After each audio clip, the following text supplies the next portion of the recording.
അസുരന്മാർ പരാജയപ്പെട്ടതിൽ പ്രതികാരം ചെയ്യാൻ തുടങ്ങി. രാക്ഷസ സഹോദരിമാർ ബ്രഹ്മാവിനെ തപസ് ചെയ്ത് അതിശക്തന്മാരായ പുത്രന്മാർ ഉണ്ടാവണമെന്ന് വരം നേടി. അങ്ങനെയുണ്ടായ പുത്രന്മാരാണ് ദാനവനും ദാരികനും. അതിൽ ദാരികൻ കടുത്ത ബ്രഹ്മദേവ ഭക്തനായിരുന്നു. അദ്ദേഹം വീണ്ടും ബ്രഹ്മദേവനിൽ നിന്ന് അതിശക്തമായ വരങ്ങൾ നേടി.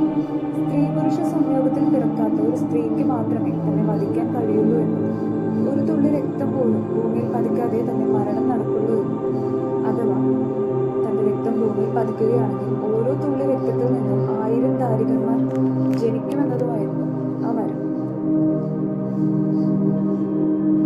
പൊതുവെ സ്ത്രീകളെ പുച്ഛമായിരുന്ന, സ്ത്രീകളാൽ തന്റെ വധം നടക്കില്ല എന്ന് ഉറപ്പിച്ചിരുന്ന അദ്ദേഹത്തിന് തനിക്ക് ലഭിച്ച വരത്തില് അത്യധികം ആത്മവിശ്വാസത്തോടെ അദ്ദേഹം അത് ദുരുപയോഗം ചെയ്യാൻ തുടങ്ങി.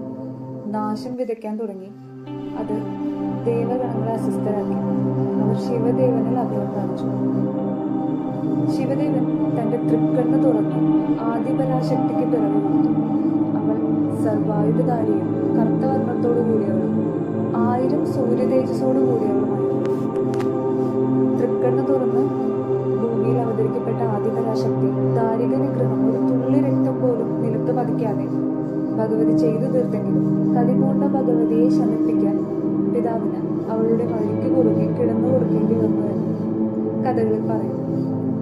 കേരളത്തിൽ കൊടുങ്ങല്ലൂർ ഭഗവതി ക്ഷേത്രത്തിന് ചേര രാജവംശവുമായും ചിലപ്പതികാരത്തിലെ കണ്ണകിയുമായും പരശുരാമനുമായുമൊക്കെ പുരാതന വേരുകൾ കാണും. രഹസ്യപാതകളുള്ള അതുല്യമായ കേരള വാസ്തുവിദ്യയും പ്ലാവിൽ നിന്ന് കൊത്തിയെടുത്ത വടക്കോട്ട് അഭിമുഖമായുള്ള ഒരു ഉഗ്രവിഗ്രഹവും ഇവിടെയുണ്ട്. കാട്ടുഭരണി പോലെ അതിശക്തമായ ആചാരങ്ങൾക്ക് പേരുകേട്ട ഈ ക്ഷേത്രം സംഘകാലത്ത് കടൽപ്പിറ കൊട്ടിയ ചേരൻ ചെങ്കുട്ടുവൻ പണിതതാണെന്നും പരശുരാമനാൽ നിർമ്മിക്കപ്പെട്ട ക്ഷേത്രം ചേര രാജാവിനാൽ വിപുലീകരിക്കപ്പെട്ടു എന്നും കഥകളിൽ പറയുന്നുണ്ട്.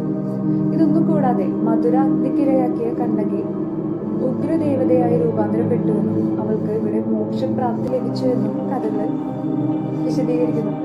അത്തരത്തിലുള്ള ഈ ഭദ്രകാളി ഘോര രൂപത്തിൽ മാതൃവാത്സല്യവും സുരക്ഷയും ദർശിക്കാനാവും. ചരിത്രവും യാത്രയുമായി വീണ്ടും കാണാം.